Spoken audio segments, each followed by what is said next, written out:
All right. We'll get started here, guys.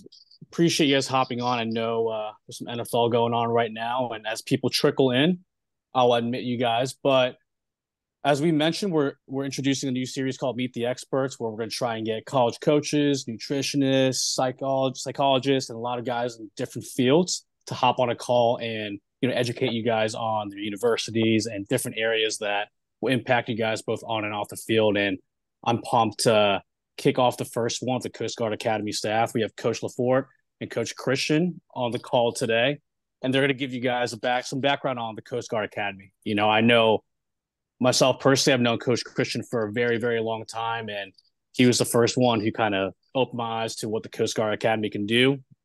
I grabbed a couple of our Virginia guys, and they're thriving up there, and want to make sure you guys get to learn about the benefits of the Coast Guard Academy, what they have to offer, and hopefully the coaches can answer your questions on what it takes to play at the Coast Guard Academy and what life is like off the field there. So, Coach LaForte, Coach Christian, if you want to take it away, feel free. Coach Reyes, thanks for having me. This is happily my 25th fall at the Coast Guard. This is my 35th fall involved in college athletics. The bandwidth of my experience is sort of vast. I played college football and college baseball up at Ithaca College in the 80s, 1988. We were national champs in two sports. Really quite a range of experience. I was a student coach. After an injury, I played some box lacrosse, a lot of box lacrosse. Being a Long Island guy, I played a lot of box lacrosse.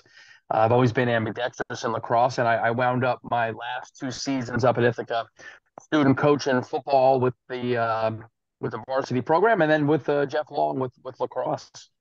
So I got back to Ithaca sometime in like 1994 after 3 years of coaching D1 football. I had a chance to coach a bunch of NFL level and NFL players. A guy who finished like third in the Heisman in 1991, Jeff Blake. So I went around and around, and then we got back to Ithaca. Was defensive coordinator for football and lacrosse up at Ithaca College until 1999, and then came to Coast Guard Academy in the summer of 1999. I've been here since. We launched varsity lacrosse here, something like 2013, 2014. It's been a great add to what we do here athletically. I think the lacrosse mindset and the body type for lacrosse really fits the academy. So with that, this is good. This is our 10th varsity season coming up in the world of D3 lacrosse, and it's just been a great add. And it's been the thrill of a lifetime cranking this program up and seeing our guys thrive in the world of lacrosse. We've had like 8 or 9 All-Americans now to this point. And then see our guys push out into the Coast Guard and become helicopter rescue pilots, become CEOs of Coast Guard cutters. I got some guys who are doing big engineering jobs, and a bunch of our recent grads are right now down in Pensacola, down at flight school in Pensacola, at Air Station in Pensacola with the Navy guys. So it's been a good go. And I think Coach Christian, I think you should introduce yourself. You've got a range of experience that's sort of different than mine, but just as long with the Coast Guard. Yeah. Hey, Coach Christian. I'm active duty, so I've been in the Coast Guard for 24 years. In 2019, my family and I transferred from Northern Virginia. I was at Coast Guard headquarters. My son played for Hammers for a little bit before we moved up here, so that's where I met Coach Reyes. A lot of experience coaching down there, a lot with the youth program. So anyone in Northern Virginia. I might have been the guy in charge of Western Loudon, the Llamas, or whatever we're calling them now. But I was the president at one point of that. I did a lot of coaching there, dabbled in some high school stuff, and then got up here at the academy to my assignment up here. Walked into Coach LaForte's office and said, "Hey, I know a little bit about lacrosse. I'm active duty. I'm a warrant officer, a little bit different. Didn't go to the academy. Started enlisted. I'm like a hybrid officer, but I know how to develop young men. I've been doing, mentoring young officers for 20 something years. I love to get down in the field." And he said, "Cool. Yeah. Just show up at morning practice and have a breakfast sandwich with them." And I said, "Oh, okay, sure."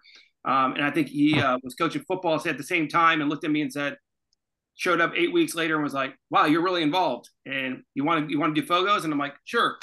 Here I am 5 years later I assist the offensive coordinator. And so, and I do a lot of recruiting for us. I spend in the last 4 years, partly because my son has been on the recruiting trail, but I've probably spent most of the summer hitting anywhere from 8 to 10 events, representing Coast Guard Academy, trying to find young men and women, or not really women. Well, I've told the females coach, the young men more about the academy, and getting here at the same time coaching. So it's been a great opportunity. And so kind of that side, and understand I'm still at the academy. I just transferred it to another job, and I actually teach cadets at nautical science now.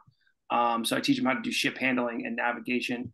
And I do want to give a little bit of a shout out. One of our players came on, Evan Granahan. Evan, give a wave there. He's that very large kid right there. Not a kid, really, a man. He's one of our players, and he played for Hammers, so Team Virginia. And I just want to make sure he's on the call, and it's great. So however, we go with it. We'll ask a lot of questions, but Evan is a current player of ours and a cadet. So if we have questions about cadet life, Evan is going to be able to just kind of really answer that truth, honest, what's going on today, because we love to give that full picture. So that's what I got.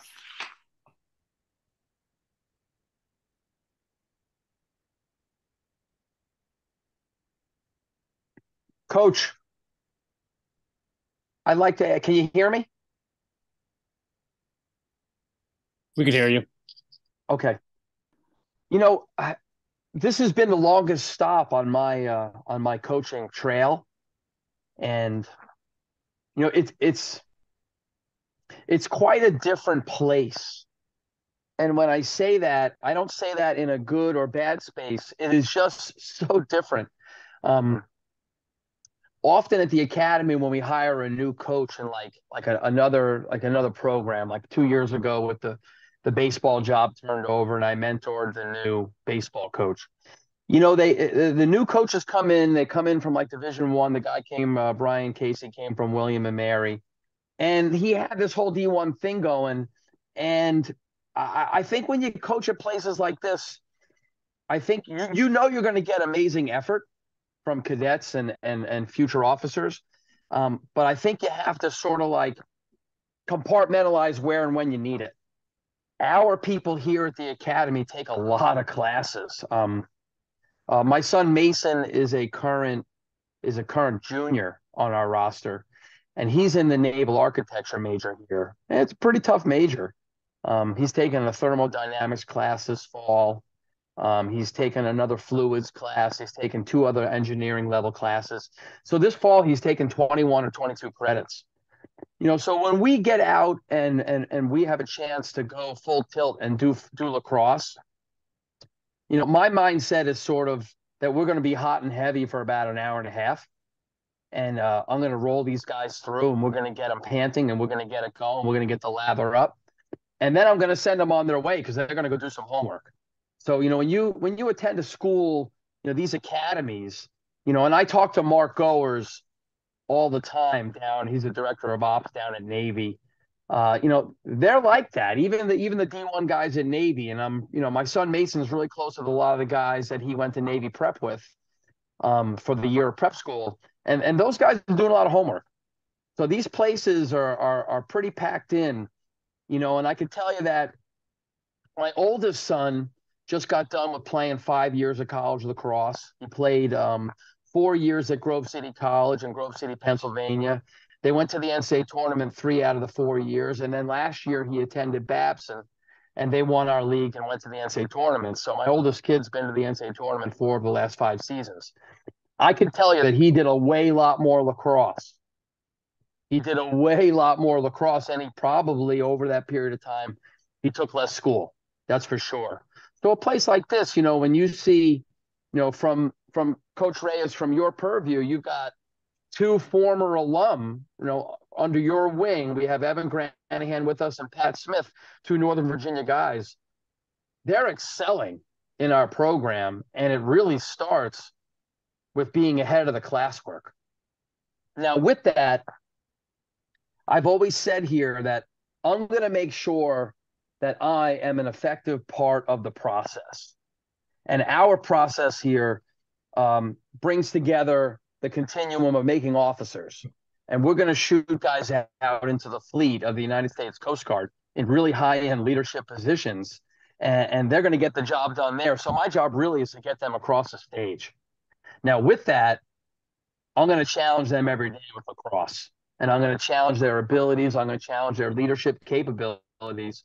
And I'm going to help them grow in a whole lot of spaces. So, I guess the 25-year run here for me has really been about continuous growth and really helping people sort of get to the other side of the rainbow. I just think that, in my perspective, I don't know if it's softened. I don't know if you could say it's softened, but I think I really, to be effective here, I really understand my place and how I fit and how I can help these young people. They show up as 17, 18-year-old young men, how I can help them, kind of shepherd them to becoming an ensign in the Coast Guard and being a really effective leader on that side. No, appreciate that heads up, coach. I know, for just to speak on some of the guys on this call, I know a question that's probably in their head is, where is the Coast Guard Academy? That's actually something that a lot of people across all the service academies, they're like, I don't know where Air Force is, Naval Academy, et cetera. So could you kind of talk about where Coast Guard is located and some, pros and cons to, where you guys are? Well, I can tell you that I wish it was in Charleston, South Carolina. But years ago, this place was founded, and we are up here in New London, Connecticut, which is the Connecticut shoreline. We are on the Thames River. We are on the Gold Star Bridge, which is the biggest bridge between New York and Boston. We are about, the cadets can take a train to New York City. From here, get on Amtrak, get to New York City in an hour and a half. They can get into the middle of Boston in an hour and 15 minutes via Amtrak, which is pretty common. When we give the guys some free time in January, they all get on the train, shoot over to the New Haven, and from New Haven, they shoot up to Vermont to go skiing. That's a big one for us. But we're out here. Today, I'll be honest with you, today was not a normal September day. Today felt like November. Rained hard. We decided not to use a practice day on today. It was just coming down sideways, and we're gonna table today to Saturday morning. The next time we crank up, we'll be hot and heavy on Wednesday morning at 05:15 in the morning. We're gonna go for 2 hours. We'll feed the guys breakfast, and there'll be a class at 8 o'clock in the morning. So, yeah, Southeast Connecticut. Been here 25 years. Yeah, definitely different from Charlotte, North Carolina. And I know for the service academies, specifically Coast Guard, how is the recruiting process different from, I'm a Christopher Newport alum and I coached at Queen's University, but how is the recruiting process different for a service academy versus like a traditional, NCAA school? Well, I guess really there's two folds of differences. First and foremost, the other service academies all require a congressional nomination. Coast Guard Academy is an anomaly. We're in the Department of Homeland Security, and we do not require a congressional nomination. So everybody here applies to Coast Guard through our Office of Admissions, which really, in its own unique way, serves as a normal college admissions office. We are not bound by quotas. So every state in the country is represented right now at Coast Guard, but probably the most frequent states here are clearly Florida, Texas, California, Virginia, New York, Pennsylvania. Those are clearly the big six that are kicking in here. You'd see Coast Guard football's got a big group of kids from Texas and Cali. Coast Guard lacrosse is a huge Northern Maryland, Nova, the DC kind of throughway, 495 Express, and then a huge swath of Annapolis, North Route 97 to Baltimore. That's a big kind of space for us. If someone said to me, where are you going to spend $2,000? We're only going to give you $2,000 to go recruit. I would say, well, I'm going to take a commuter flight into Baltimore. I'm not going to get a hotel. I'll get on a 515 red eye, get cranked up out there, show up, get my rental car, drive, see some kids in Baltimore, the prep schools in Baltimore, the MIAAs, and then I work my way down to Severna Park and down to Broad Neck down in Annapolis. See those kids, come on back up, meet a couple of people at the Red Robin over there. And there's a Red Robin restaurant somewhere between Baltimore and the airport. I'll meet you there, and then we're done. Your space right there is unique. You know, my in-laws are my brother-in-law is over in Charlotte. Your place is growing, and your lacrosse is growing, and that's pretty cool. You know, it's sort of a shame because your state is so sport heavy, but like the eastern side of the state, you know, we got a kid last year from out in Kill Devil Hills out that way. We have Nick Castro's on the team right now. He's a Raleigh kid. I think he's in the Duke area over there. So we've done well there. And I think Josh France is on our team. I think he's a middle.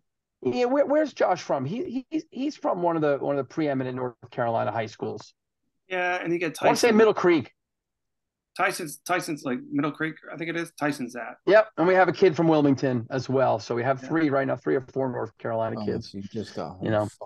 And I think you guys also have Weddington and Reggie Bartell, I think is his last name. Yeah, so he's over. Yes, so we sent Reggie this year. He's in what's called our Scholars Program.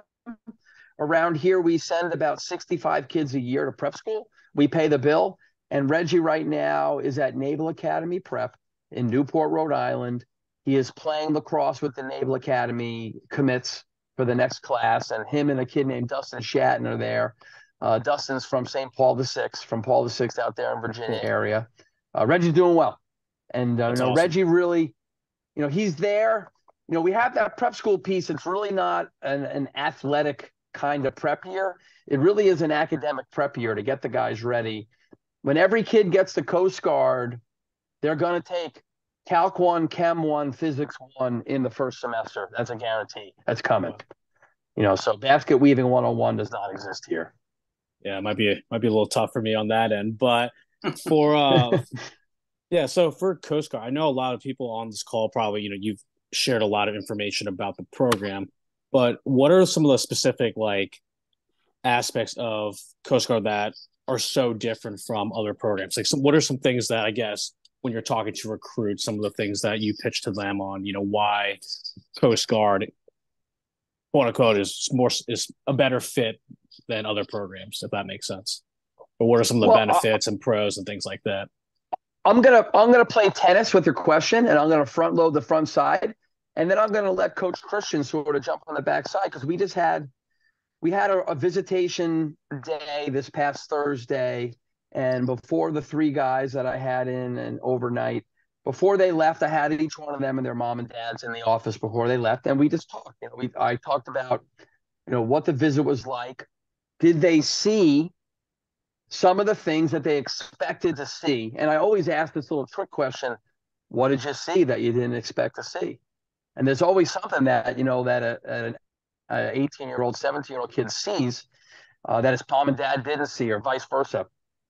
And then I get to the point where I talk to the guys about, I think you have to kind of put in the back of your head the Coast Guard visit into 3 envelopes.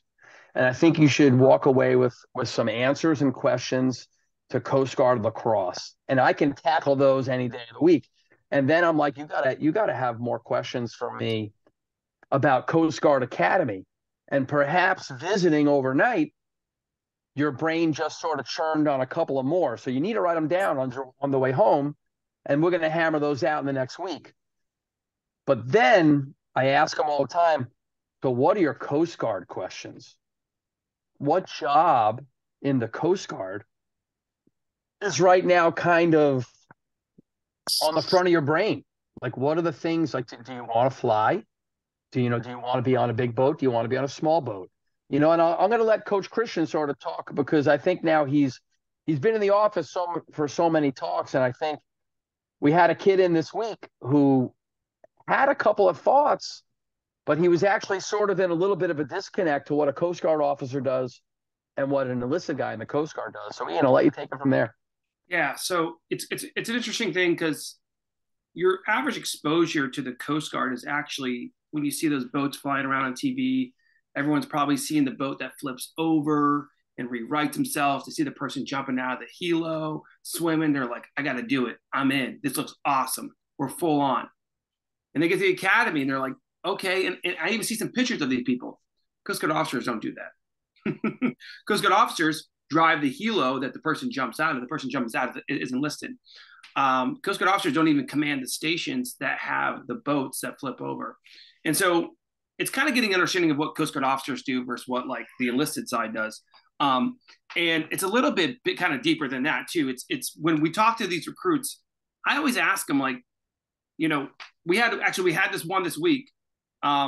He gave us 3 colleges and he was a super nice kid, very energetic, probably one of the most outgoing kids we've had come in the 5 years. And actually Coach Forte looked at me, was like, I was a little maybe put off, like a little bit forward, because a lot of times I'm wondering how forward these kids are, because they're going to come to a pretty tough environment, like freshman year, 4th class cadet year, going through a boot camp, you know, physical fitness, being yelled at, stuff that just doesn't happen to a kid nowadays that often, right? And then they got to go, we kind of break them down from civilian life, put them in, and then they go in this hard academic environment. The good thing is we got a pretty hard brotherhood around them of lacrosse players. From the minute they step on campus, they have lacrosse players who are once probably yelling at them, and they know who they are. But moving forward, this kid had Vassar, Franklin and Marshall, and Coast Guard Academy. Very different schools. And I said, hey, got to know, my man, what's going on there? Did you think of any of the other service academies? I did not. I like the Coast Guard mission. Fair. Got it. Understand, if you're thinking about the Coast Guard Academy, you got to understand the Coast Guard mission. Very different from the other services. Yes, a military service, but we do law enforcement. We do search and rescue. We do some stuff a little bit different. We're kind of in motion and action all the time. And so I can take that answer as a fair answer why you don't want to be an Army officer. It's not the same thing. So I'm good with that. And then I asked him, I said, okay, Vassar, Franklin, and Marshall, very different than us. What are you thinking about majoring? He was going to major in kind of the same thing. He didn't say engineering, because we're a heavy engineering school, just so you know. We have 9 majors, and 6 of them are engineering. So we're a very, very heavy engineering school. That's why Coach Forte, even if you don't do engineering, you still got to do the physics, got to do the chem, you got to do the calc, just so you know. So it's not, no matter what, we still have an expectation, because you still got to understand how ships move and operate.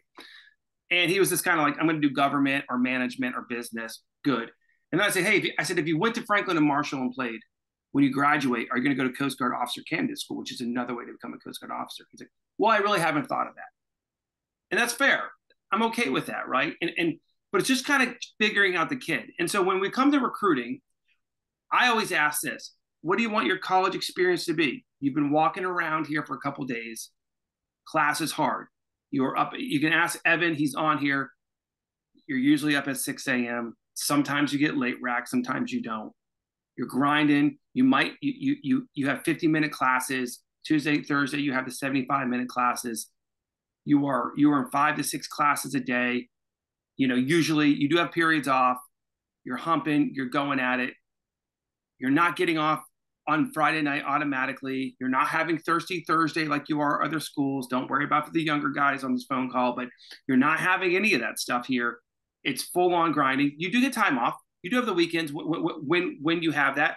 But like last Saturday, they all had to stay on campus because they had a formal room inspection, and then they got off. So things are different. And I remember we had a cadet. He was our recruit. I'm coming Coast Guard. I'm coming Coast Guard. I'm coming Coast Guard. Mom and dad, Coast Guard Academy grads. Dad was a commander. I'm coming. I'm coming. And they were all on the field one day, and they all went and watched. We have parade review on a Friday night, just so you know. We have parade review, which means when you're thinking about being off, you get to get in your dress stuff and do a really nice looking parade stuff. And your parents are going to love it. They're going to be taking pictures. They're going to think it's great. When you're on your 20th of the year, you're going to be like, this is not great. The public watches. I looked at this at a group of recruits and said, hey, did you really enjoy that? Yeah. Are you looking forward to doing that on a Friday night? And that kid said, absolutely not. And I said, well, do you really want to come here then? And so when we're talking about cadets that want to be here, you got to understand there's a full experience. There's a lot that goes into it. It's not the normal, I have my free time, my free experience. It's harder education, more credits. Lacrosse is their best time. These guys will tell you that. But in the end, you commission and you get a really good job and a guaranteed job. So it's really hard to quantify everything about our academy in like 20 minutes. I could do this forever. But know that it is a military regiment. It's a regimented life. Academics are hard. We could get into SAT scores, but you want to be, if you want to make sure like we're looking at, we can get you in, you're at a 700 plus on math. That's just where we're at. We have guys lower. That's fair. But like we're SATs or we're GPAs 3.7, 3.5. Prep kids, they're the 3.4, 3.5 kids. But no, that's not too different than a lot of these high lacrosse schools in Division One. Just understand that. Like if the Amherst is in that, you got to be up there too, right? So that's where this point comes in. The 2028s, everyone, all 28s, listen up. 27s, listen up. Coach Reyes is telling you the classroom's important right now. It's important. You might not want to go to the Coast Guard Academy. That's okay. A high Division III, really good Division I, Patriot League, stuff like that. It's hot. It's academics. I'm telling you, they cannot do much with you unless you have the academics. I'm not talking about Salisbury and RIT. I'm not coming at them. I'm just saying that's not Amherst. That's not Coast Guard Academy. That's not Babson. That's not MIT, right? Because at the end of the day, you're going to figure this out come your junior, senior year. I want a profession. And that's where this matters. So I say that from a recruiting standpoint. I talk to a lot of people, and I'll say this, and I'll give it back to Ray here in a second. I have recruited at numerous events, and I have seen college coaches not talk to whatsoever. People won't even look at them. People, you probably believe you can't talk to the coach. It's inappropriate. They're in the middle of recruiting, and they're carrying their chair and their folders and this and that. I'm carrying my chair and my folder, and if I don't leave 10 minutes prior to one field, I will not make it to the game that I want to watch a player because I'm getting stopped wearing Coast Guard stuff because people want to talk to us, and we talk to them because I think it's important. And I'm not telling you to stop the other coaches, but this is going through their minds as well. These high academic schools, if you're trying to get recruited, you got to bury in. It's a difficult thing. CNU, not an easy school to get to.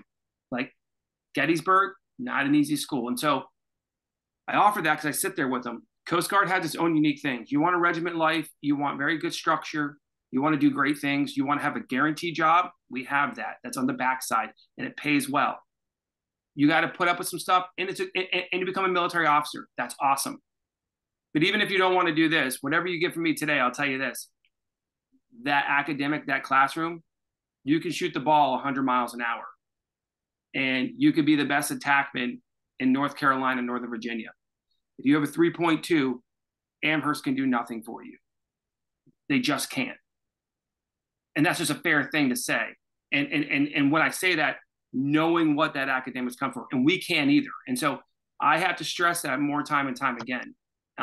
So I offer that out to a lot of guys, but it's a big, wide range there. So,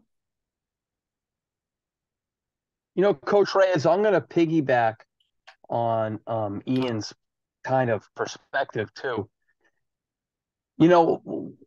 I got the 25-year-old son and a 22-year-old son and a 17-year-old daughter who just committed to go play. She's a 24. She's a high school senior. She's going to go play at Messiah. And we really thought that was a really good fit for her.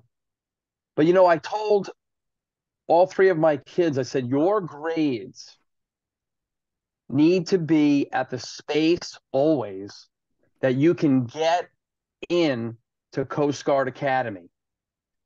And I didn't say they had to go to Coast Guard Academy.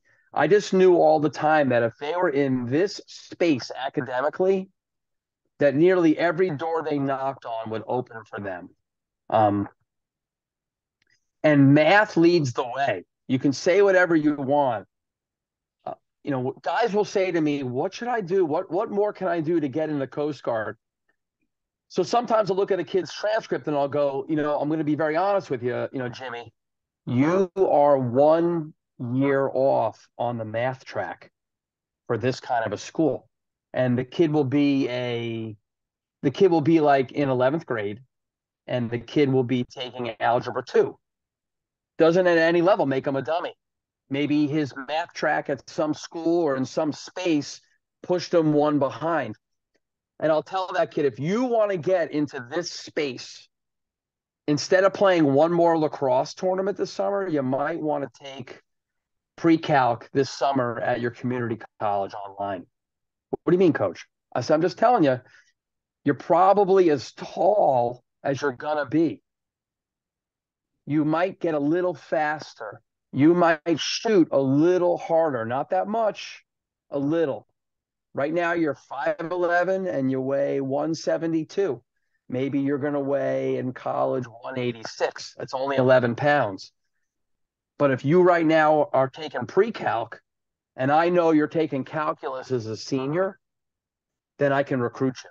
And if I can recruit you, then a ton of schools can recruit you.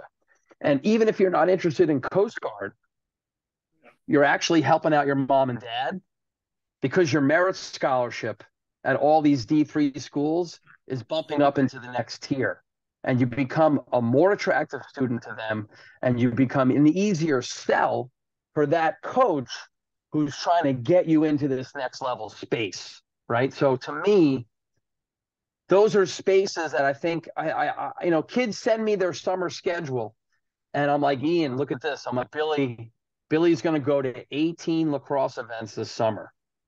And I'm like, first of all, you're exposed to a lot of injuries through those 18 events. Maybe you want to cut that to 7, okay, and have a week off between and not lay him in there so tight. I'm like, but he's also doing 18 things when he's not really improving his academics. So he's actually the same kid. And all the coaches are going to all these events, and they're actually seeing the same kid time and time again. I think you want to jump off the page in another couple of ways. Yeah, that's a big point. Jumping off that page, and more than just, there's a lot of really good lacrosse players. That's fair for me to say. This sport is blowing up. That's not a dig. I love it. There's limited spots, and there's a lot of divisions, 100%. And I think they all have a place in time. And some of you might be listening right now, like, Coach, that's just not me. Like, I don't want to be an engineer. Fair, right? We're heavy engineering school. I kind of want to do, marketing, and I want to go play here. Interesting enough, in our division, which is a pretty attractive thing with the NUMAC, and I kind of want to talk about that. NUMAC doesn't really have a lot of like schools, so that's what we play in. If you know the NESCAC, which most people do, your Amherst, your Tufts, your Bates, your Middlebury, your Williams, these perennials that are filling up the top 20s, and then you got everyone else. They're all the same. They're liberal arts schools. With us, we have a service academy, we have a major business school, we have an art school, we have another engineering school. We have a school that's specifically really designed for PT and physical therapy in Springfield. We have this really unique division. So we actually get to see lacrosse players that are not just liberal arts kids. We see, I'm a lacrosse player, but I wanted to go to Emerson in Boston and study film, right? You don't get a lot of those divisions. We have this really unique thing. But all those kids at some point, to get into an Emerson, you got to show some kind of portfolio, like why I'm coming here, right? So that kid understood that, right? They might not be the best lacrosse school, but that's not everything it's about. And so, this is, I know Ricky wanted us talking a big kind of recruiting thing, more than just us. Like Coast Guard, it's a service academy. We're heavy engineering. Us and Navy look similar. We send kids to prep school who are a little bit lower. We get a couple spots over there. I think what was our high water mark last year, Ray? 6 kids we were able to send to prep. That's the most ever. Yeah. And so those we're kids usually hovering around 2 or 3. Right. And those kids are going to prep for a year. They get paid while they're over there. They make about $12,000 while they're there. They get paid for being at prep. They play with the Navy prep team, which goes and plays Army prep and plays all the prep schools in New England. And then if they do well, they come over and they go to the Coast Guard Academy. where, by the way, it's all paid for as well. And they get a stipend while they're here, and then they graduate with a guaranteed job. There's a lot of great things about being here. It's hard, though. It's no joke.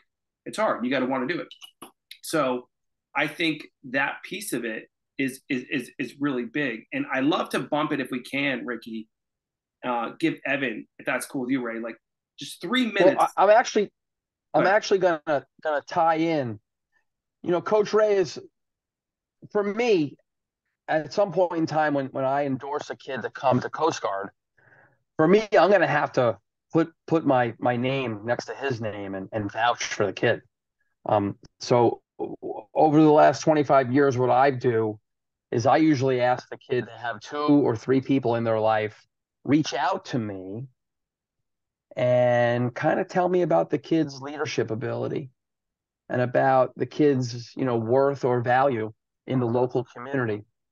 I was lucky, with Evan Granahan, who's right now a sophomore on our roster. My college roommate was actually his youth football coach.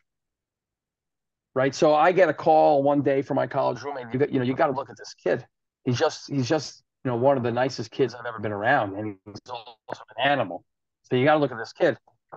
And then I had a Coast Guard alum who's actually in the Athletics Hall of Fame come up for his Hall of Fame induction, and he stopped in my office and said, "You got to look at this kid." So it's sort of it made the thing full circle, and I think that as guys start to want it, because at some point in time in this recruiting process, the kid has to market themselves a little bit.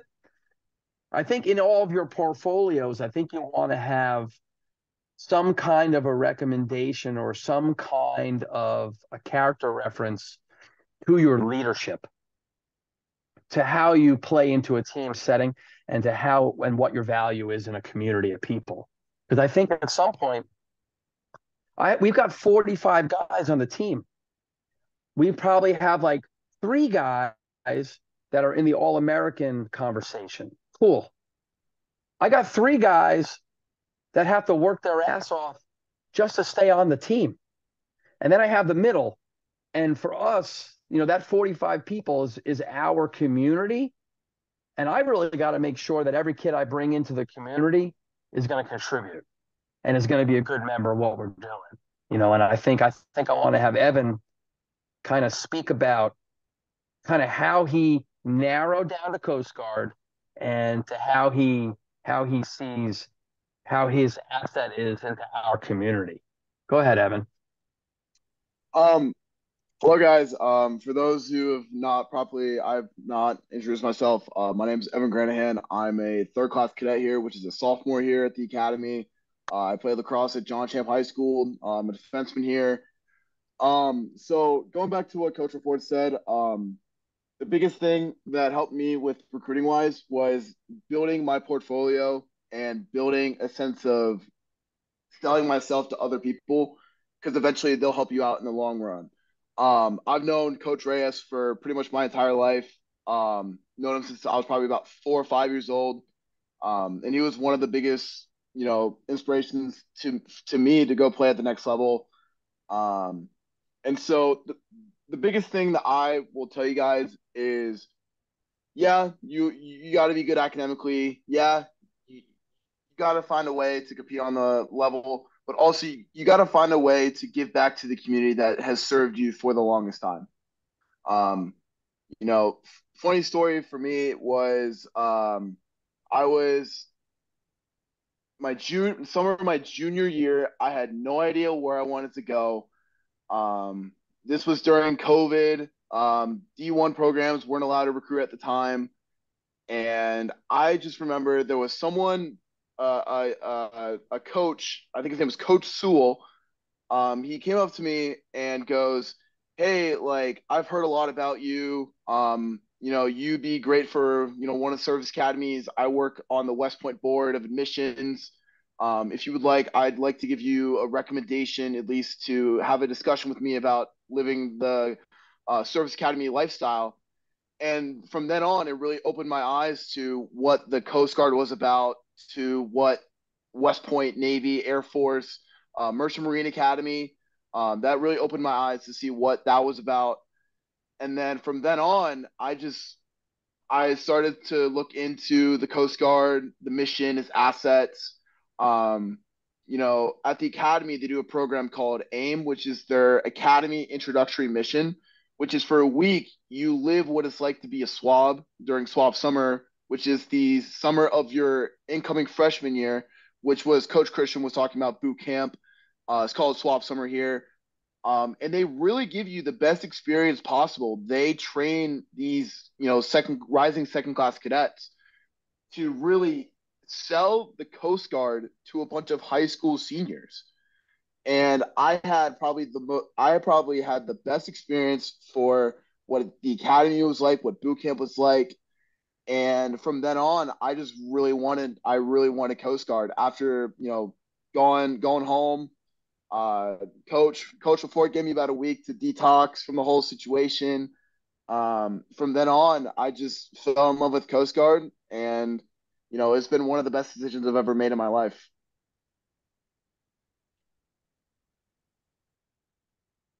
That's awesome. And Evan, so great to see you.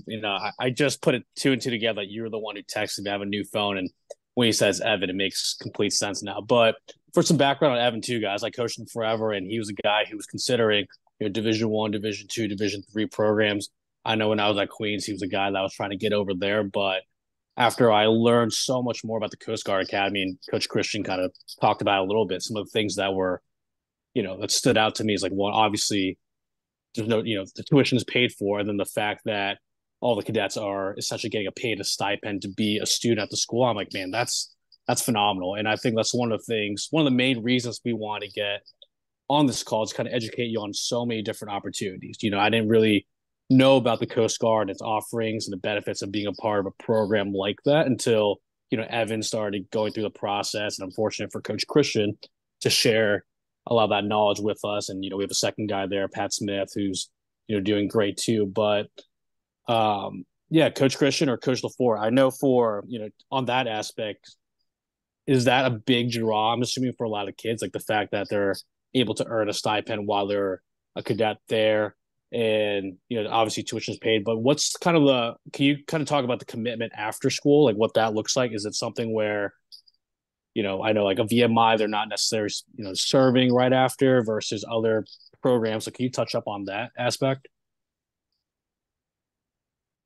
Our guys will graduate like around the third Wednesday in May. They'll have 30 to 40 days vacation, and then they'll report to their new duty station. And just like Naval Academy, it's a 5-year commitment in the United States Coast Guard. They leave our academy at the rank of ensign as a commissioned officer in the Coast Guard.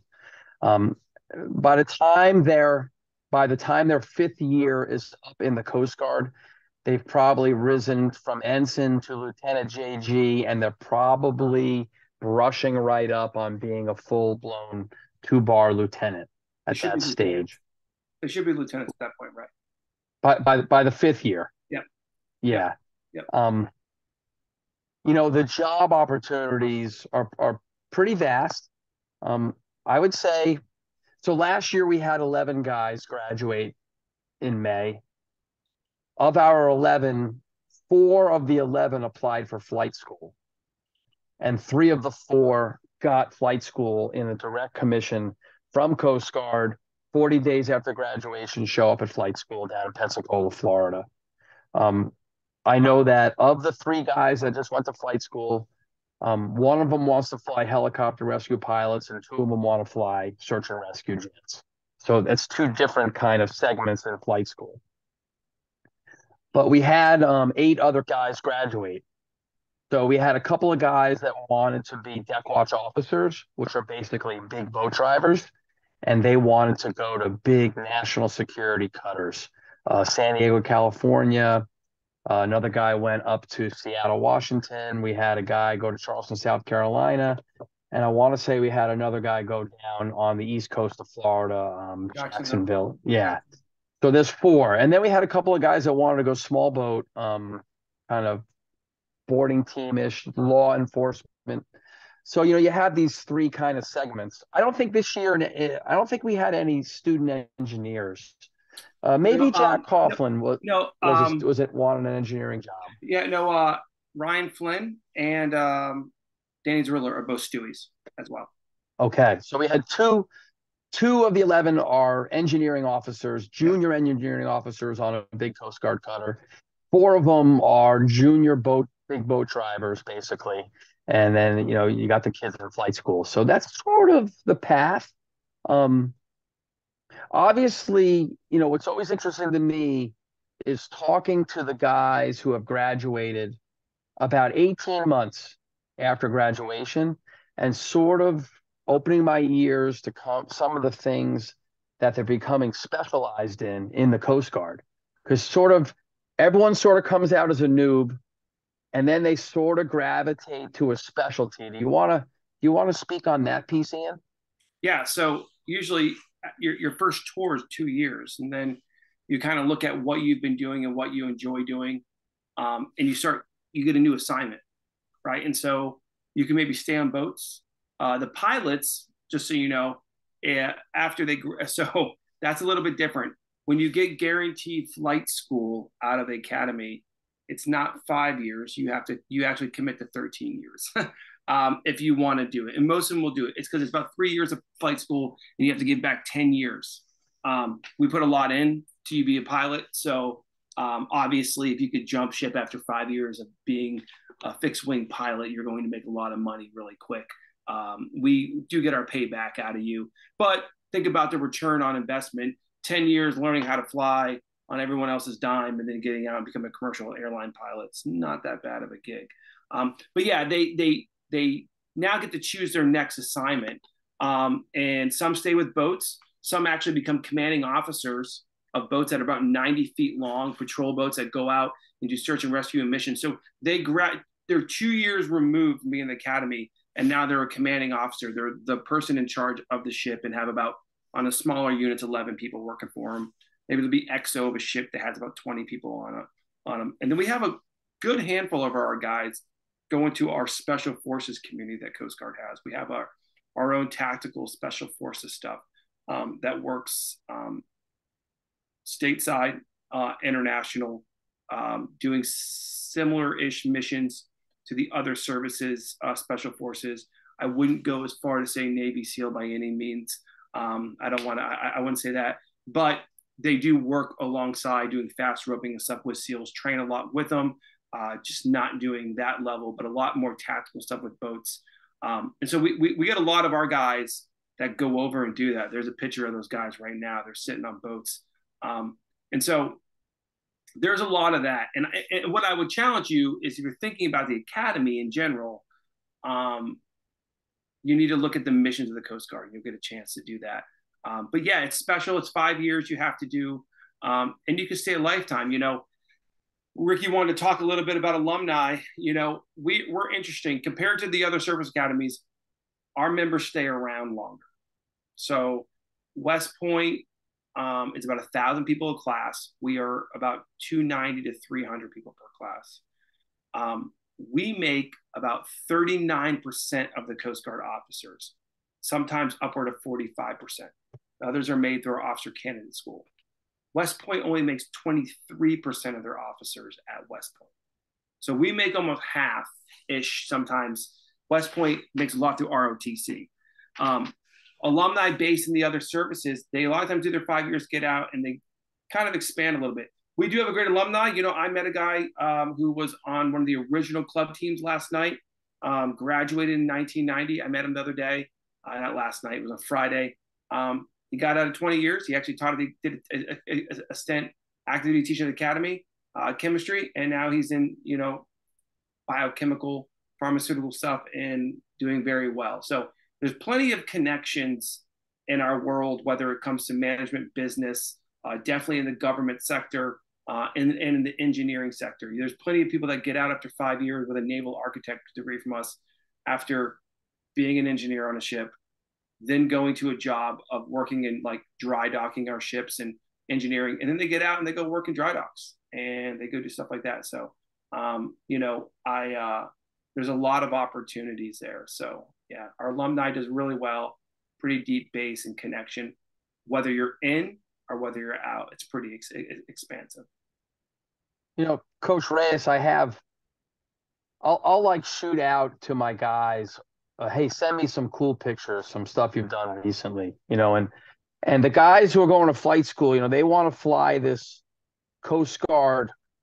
This is basically, the Coast Guard's version of the Apache helicopter. It's made by Sikorsky over here, and you guys can see that little basket on the bottom of the helicopter. But this is the coolest picture. So, Attackman Ian Logan, a year and a half ago, this big hurricane swept through the eastern side of Florida, and this is like his second mission flying after he got out of flight school. And so this is a photo that he sent me of this family that he picked up off of Sanibel Island when the road got overrun by water and they were now separated from the rest. They could no longer, they had to get out of their car. And he picked these people up as the storm was surging. He picked these people up off a golf course. They went to the highest spot on the golf course, and he picked them up and put them in the basket up and off the golf course. And this family right here is pretty happy, and they're really pretty happy that the Coast Guard came that day and sort of swept them up. And once in a while I get hit with a photo like that, and so some people say to me, well, oh my God, you coach lacrosse at the Coast Guard. And I'm like, yeah, well, I've coached a couple of things at the Coast Guard.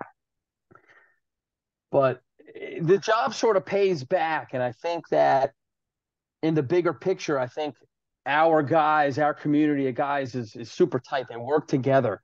They're going to have a career together. They actually don't need homecoming to see each other because they do see each other. But they do some amazing stuff. And I think that for the long run, for 25 years, that's probably been kind of the Velcro or the glue that has kept me here, because I get to rinse and repeat with these amazing young people in the country, and then we kick them out to the fleet and they do these awesome jobs. So, and that photo of that family is just one of the many photos I've been hit with over the years. I want to ask one question though. Most of the young guys on the call all have their camera turned off, but you got a dad over here, David's iPad. And he's got his camera on. And sir, I want to ask if your mic's on. You got on the call tonight, and you've been on the whole time. And I've seen the kids are coming and going like Christmas lights. So what are you doing on here, and what are you listening for? Well, I'm just wondering if 58 years old is too old to be recruited to the Coast Guard Academy. There. I got a bum knee and a bum Achilles, but other than that, I'm pretty good working order, coach. No, I'd be honest. Yeah, I thought this was more for a parents recruiting, so that's why I'm on. And my son had to go home today. We were down on vacation, and he had to go back because he's got to get back to lacrosse practice. But yeah, it's been very interesting to hear more and learn more about the Coast Guard Academy, and I appreciate you taking the time and imparting your wisdom. And Coach Ian, it's been a real eye opener to hear your point of view of taking classes more seriously and what to expect at the Coast Guard Academy, because I knew absolutely nothing about it before getting on this call. I knew very little about the other military academies other than the congressional recommendation. We have a good friend, one of my son's teammates went on to West Point. He's first year there. So we've learned a little bit more about that, but yeah, this has been very enlightening. Well, I'm glad you enjoyed it. When we launched varsity lacrosse, I was, like 40, 44 years old, and I told everyone I've avoided a midlife crisis because my shiny red Ferrari is Coast Guard lacrosse, and it's been a real joy just to see the program grow and to see our guys achieve. And Coach Reyes, I got to tell you, when in the big piece, when you hear an Evan Granahan, kind of say, how influential you've been, I know sometimes coaches get paid in crumbs, I can remember being a grad assistant at East Carolina, like actually figuring out what I was making an hour. And I was like, well, I'm making like $3 an hour, you know. But I think, this space, I hope you have the energy to keep doing and keep pumping like you are, because you're clearly affecting a lot of people in a great way. And I gotta say, if I had a hat on, I'd tip my cap to you. It's nice to meet you. It's a pleasure. I appreciate that. But the guys like Evan and guys we have in our clubs, they make it easy. The parents are great, and it's as you said, it's all part of the the process for us. And I know we've taken a good bit of time, but one last question before I open up to question, or one last question on my end before I open it up to any parents or kids who have questions. So, say a kid is interested in Coast Guard Academy, like what is I'm not sure if there's an answer for this, but is there a realistic number that you guys look at every year? What does an average recruiting class for the Coast Guard Academy look like? Because I know, for Queens, it was different. Christopher Newport, different programs, they're bringing in anywhere from 6 kids to 12 kids to 20 kids with the pedigree that you've been explaining about Coast Guard. What's like a typical recruiting class, maybe applicants versus guys that get in and things like that? Well, I think there's a couple of spaces here, because if someone said to me, how many guys do you want? I'd say, well, I want 11. I love 11. I love to have a team of 44. But my director of admissions would say, ho, ho, ho, ho, stop. You're going to get as many as we give you. And last year he gave me 19. And, I said to him the other day in the hallway, I said, why'd you give me 19 when I asked for 11? He goes, because you brought us awesome candidates. He goes, and it's not about lacrosse, it's about the Coast Guard. And you brought us amazing kids. And there's no reason for us to say no if you keep bringing us amazing kids. So to me, maybe it was a little bit high, but that's 19 guys who aren't paying for college, right? So I don't really feel bad. And that's 19 guys who have a shot at this amazing opportunity. That's 19 guys who hopefully we can convert into 19 awesome leaders in the Coast Guard. So to me, pie in the sky, you'd say 11. But if I said it too loud, I might be underselling, and there might be a chance to get 13 guys. So to me, as many awesome guys as I can bring to the Coast Guard and to our program, it's not always going to be 19. I get it. But I mean, I think, we've been sort of in that 11 to 14 space in all the normal recruiting years, and the 2 COVID years were not normal. And then, and we're going to send another couple of kids to prep school. So, I mean, it's just an amazing opportunity all around for all the guys. If someone said, what do you want? I'd say, well, I want 1 or 2 Fogos a year. I want 1 goalie a year. I'd love to have 3 attack a year. Love to have 5 middies and 3, 4 poles. I mean, we're trying to be a really competitive team and play against all these NESCACs. And, we beat Wesleyan a couple of years ago and everyone was crazy. I'm like, well, we have really good players. So, it can happen. So I think, 11 to 14 is sort of realistic. And I think I'm dealing with probably 30 guys recruiting, 25 to 30 guys to get to 11 to 14, to get them through the funnel and get them past admissions and to get that many acceptable guys. I think our acceptance rate is probably like 55, 60% of the kids we endorse are going to get in. Whereas the regular acceptance rate of the Coast Guard Academy is more like 7, right? I mean, but I've done my research. Every kid we pony up, I've written 2 or 3 pages on, and I've got quotes and I've got people in their space, that really can back up how I feel about the kid. That's awesome. I appreciate that. I just like a core memory here. I remember when Evan got his acceptance letter. I know it was a long wait for him, and was kind of an awkward process where it's like, man, what if I don't get in? What do I do? And I remember the day he got it. It was a super exciting moment. But I guess now I'll leave it up to any players or parents that, have any last questions for the coaches. I know we covered a lot. So if you guys have anything, please feel free to unmute your mic, ask a question to the coaches. And if not, then, we can conclude there.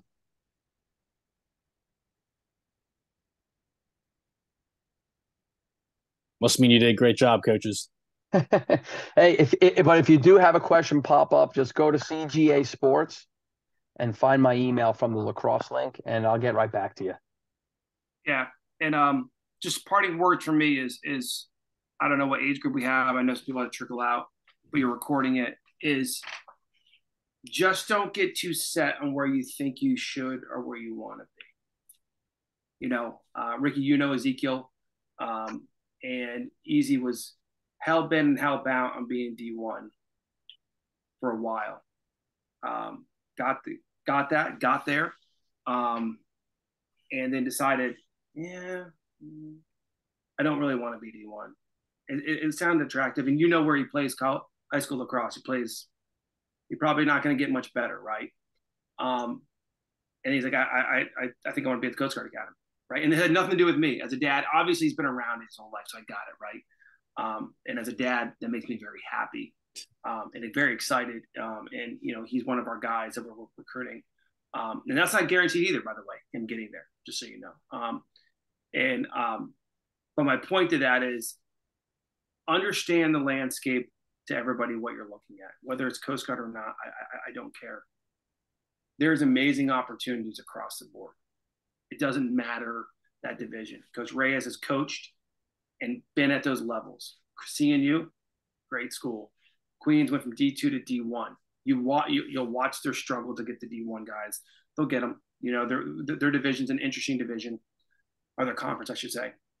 But note that is for parents, just stand back and provide opportunity that you're doing. Don't get so focused and driven on my kid's this and this and this and that. There's a lot of good lacrosse players. I'm just putting that out there. Make sure you set them up for where they want to be. It's so much bigger than lacrosse. It's so much bigger. Service Academy, it's a lot bigger than that, right? We talk about that every day. When you put a picture up of a guy who's literally saved a family who, when the water was rising, that kid's moment to do that was because of lacrosse. That's it. He got to do and save someone's alive because of that, right? There's bigger things at work there. But whatever it is, whatever you're looking at, just understand that there's nothing wrong with playing Division I either. I think it's great and wonderful, but know what comes with that, right? And know what comes with Division III. Know what opportunities come around. Know what playtime looks like. Know everybody that's jockeying to get there, and have a realist perspective on who you are. And listen to your coaches. They're going to guide you in that right direction. They want to see you go to the best school where you can play and succeed. And that's just bottom line, right? So enjoy the process, have fun with it, have fun playing lacrosse, work hard, do the extra work, go and get the reps, go and put the work in on your own, hit the wall, do the math work, do this and do that. But realize as you're going through it, just don't be so sold only on that vision. And parents, don't be just so sold on one vision, right? I had to check myself, right? I had to, right? And that's the most important thing, because you have to understand and hear your child speaking. And that was a big thing for me. I finally heard it. And my son was like, he's like, I like this D1 thing, but that's not what I want to do. I want to do other stuff while I'm at college. Just not do the same thing I've been doing for the last 13 years of my life. Oh, wow. Oh, wow. Yeah. Didn't think about it like that, right? So it's a big one. So it's a great process. Use lacrosse to get you over the goal line where you want to be. You know what I mean? And not where you think you want to be, where you want to be, where some goals. And you might learn a lot in the process. So, yeah, I offer that. I have a question. Ford. Oh, sorry.